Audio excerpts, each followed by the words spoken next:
I'm a fucking weirdo.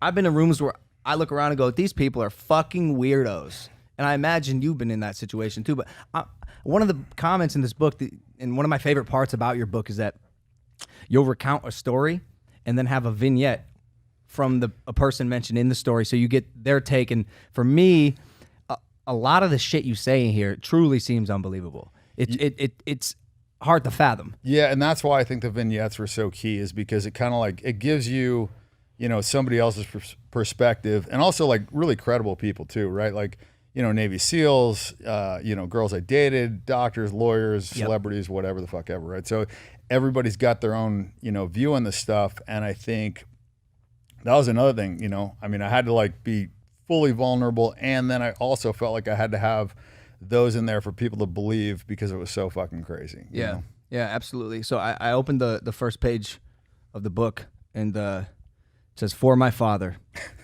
This was fucking hilarious. "For my father, thank you for diligently proofreading this book. Sorry I didn't take any of your suggestions." And then below that is a quote from his dad. "If you release this book as it is, it will be an unmitigated disaster. Paul Bilzerian." Yeah, I don't think he's too happy about it, but it's too goddamn funny. Okay, so before, again, I'm going to dive in, dude. Like, I did a full fucking dissection. And by the way, not because I fucking wanted to, Dan. I hate reading.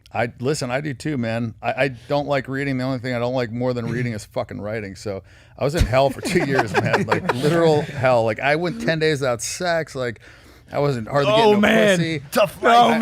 I went like 57 days and only like, I did like no drugs. I mean, I like did a quarter tab of acid once, like smoked weed a couple times, but like other than that, 57 days, no drugs. You don't understand, from like a sex addict like fucking 3-4 times a day to like, I mean, I know it doesn't sound crazy, but if you're doing fucking heroin 9 times a day and you don't do it for 10 days, it's a big deal, So what are the witch? Yeah, I got it. I get it. Back me up here, man.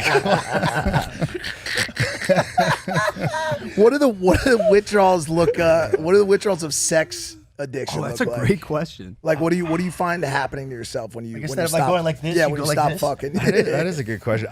Honestly, I was so fucking like in this book that I don't know, man. I just kind of like blocked shit out. Like, I didn't work out as much. It's just like a lot of things. I found that when I would train, it would take like 3 hours away from, because I could work on this book for 20 fucking hours straight, but I would only have a certain amount of like good hours where I was like making positive progress. And there were sometimes, I mean, you wrote a book, you'll spend time and you'll fucking be counterproductive, right? So there's like, you have to like, have the self-discipline to figure out like when to stop. And it was shitty. It was really shitty. But I kicked a lot of addictions. I kicked like a gambling addiction, a sex addiction, drug addiction, all this stuff.